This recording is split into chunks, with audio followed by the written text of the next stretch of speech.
గురుభ్యో నమః. శ్రీమాత్రే నమః. శ్రీ వేదవ్యాస విరచిత మహాభారతం.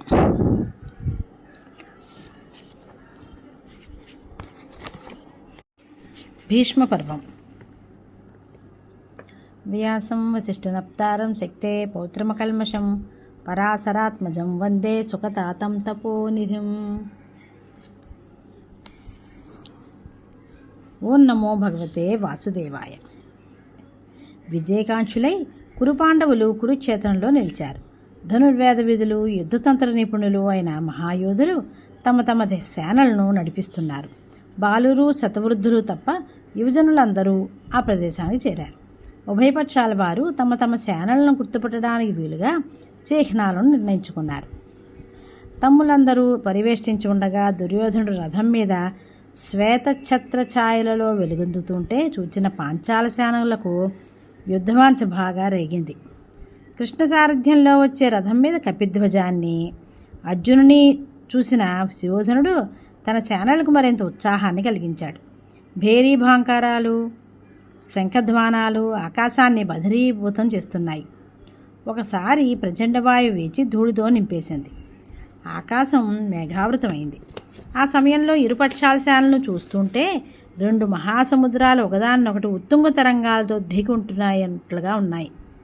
సంధ్యా సమయం కాగానే యుద్ధం ఆపు చేయాలని, యుద్ధ విరామంలో ఒకరినొకరు ద్వేషభావంతో చూసుకోరాదని, అశ్వరక్షకులను భారవాహులను యుద్ధవాద్యాలు మురగించేవారిని సంహరించరాదని, రథికులతో అశ్వికులతో గజబలంతో పదాతులతో యుద్ధం సాగించాలని, వాగ్యుద్ధం కోరే వారిపై శస్త్రాస్త్రాలు ప్రయోగించరాదని, శత్రువు బలము ఉత్సాహము చూడకుండా కత్తి దుయ్యరాదని, అలసిన వారిని పలాయనం సాగించే వారిని అస్త్రశస్త్ర కవచాలు ఛేదింపబడిన వారిని సంహరించరాదని నియమాలు చేసుకున్నారు.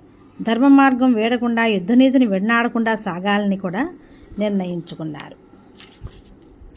ఈ విధంగా కురుక్షేత్రం యుద్ధోన్మత్తులైన మహాయోధులతో నిండిన వార్త వినని సత్యవతీనందనుడు వ్యాసమహర్షి హస్తినాపురంలో ధృతరాష్ట్రం చేరి, నాయన, ఏది జరగకూడదనుకున్నామో అదే సన్నద్ధమైంది.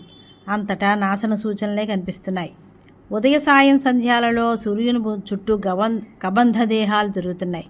లోహిత కృష్ణమండలాలు గోచరిస్తున్నాయి. కార్తీక పూర్ణిమ నాడు ఆకాశం నిర్మలంగా ఉన్నా చంద్రమండలం తేజోహీనంగా ఉంది. ఉన్నకాంతి కూడా అగ్నిగోణంలా ఉన్నదే కానీ తెల్లదనము చల్లదనము కూడా లేదు.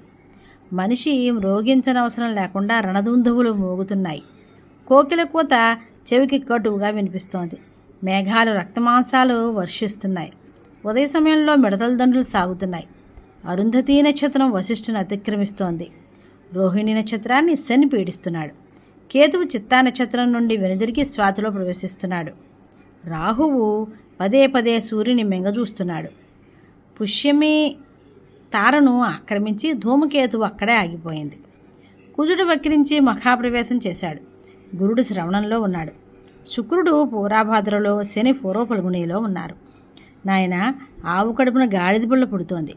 గోగణాలు తలలు వంచి రోధిస్తున్నాయి. గుర్రాలు ఆవు దూడలను కుక్కలు నక్క పిల్లలను పెడుతున్నాయి. గ్రద్దల తలల మీద కొమ్ములు మొలుస్తున్నాయి. పెద్ద పెద్ద చెట్ల మీద కలువు పూలు వికసిస్తున్నాయి. భూమి కంపిస్తోంది. ఆవుల పొదుగుల నుండి రక్తధారలు స్రవిస్తున్నాయి. పక్షులన్నీ ఆర్తనాదాలు చేస్తున్నాయి. కన్నతల్లినే కొడుకులు కామిస్తున్నారు. సప్తర్షి మండలం కాంతిహీనంగా ఉంది. త్రయోదశి నాడే సూర్యగ్రహణం వస్తోంది. అశ్విన్యాది రేవతి పర్యంతం 9 నక్షత్రాలను 3 భాగాలు చేసి మొదటి దానిని అశ్వపతి ఛత్రమని, రెండవ దాన్ని గజపతి ఛత్రమని, మూడవ దాన్ని నరపతి ఛత్రమని వ్యవహరిస్తారు. వీటిని పాపగ్రహాలు ఆచ్ఛాదిస్తే క్షత్రియ వీరనాశనం జరుగుతుందని వేత్తలు చెప్తున్నారు.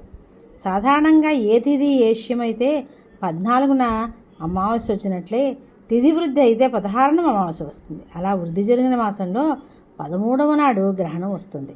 13 రోజుల వ్యవధిలో సూర్యచంద్ర గ్రహణాలు రావడం ఇంతవరకు జరగలేదు. సముద్రపు నీరు ఎర్రగా మారుతోంది. నూతుల్లో నురుగు పుడుతోంది. సముద్రుడు చెలీలు కట్ట దాటిపోతున్నాడు. ఇవన్నీ ఉపద్రవ సూచకాలే. తెల్లవారితే కురుక్షేత్రంలో మారణహోమం ప్రారంభం కానుంది. నువ్వు గట్టిగా పూనుకుంటే ఏ ప్రమాదం తప్పుతుంది. ధర్మ మార్గాన్ని ఏ కొడుకులు నడిచేటట్టు చూడు. పాప పంకిలంలోకి నీతో పాటు వారందరినీ లాక్కుపోకు.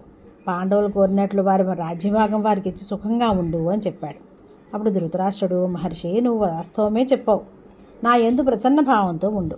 నా కొడుకులు నా మాట వినే దశ దాటిపోయింది. నా బుద్ధి ధర్మాన్నే ఆశ్రయించి ఉంది. ఒక్క మాట చెప్పు, యుద్ధంలో విజయం చేకూరే వారికి గోచరించే శుభాశుభాలేమిటి అన్నాడు. నాయనా, పొగలు కమ్మకుండా అగ్నిజ్వాలలు నిర్మలంగా దక్షిణావర్తంగా ప్రదర్శనిస్తుంటాయి. అగ్నిగుండంలో ప్రేల్చే ఆజ్యాహుతులు సువాసనతో నింపుతాయి. చిలుకలు గోరువంకలు కలస్వనంతో ఏ పక్షాన్ని తిరుగుతాయో వారినే విజయలక్ష్మి వరిస్తుంది. మత్తేభాల ఘేంకారాలు గుర్రాల సకిలింపులు నిరంతరం వినిపించే పక్షం జయశ్రీని ఆహ్వానిస్తుంది. సేవా సంఖ్య ఎంతగా ఉన్నా ఉత్సాహ సాహసాలు లేకపోతే పరాజయం తప్పదు. అసలు సామదానాలతో ఈ విజయం పొందడం ఉత్తమ మార్గం. భేదనీతి ఉన్నదే అది మధ్యమం. యుద్ధం ఎప్పుడూ అధమ మార్గమే. ఇక యుద్ధంలో జయాపజయాలను ధర్మం నిర్ణయిస్తుంది, అంతే.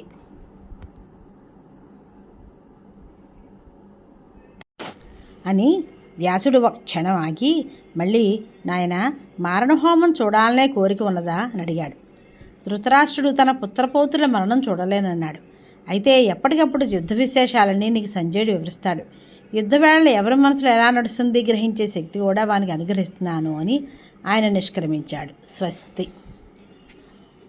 ఓం కృష్ణాయ వాసుదేవాయ హరయే పరమాత్మనే ప్రణతక్లేశనాశాయ గోవిందాయ నమో నమః. శ్రీకృష్ణ శరణం మమ.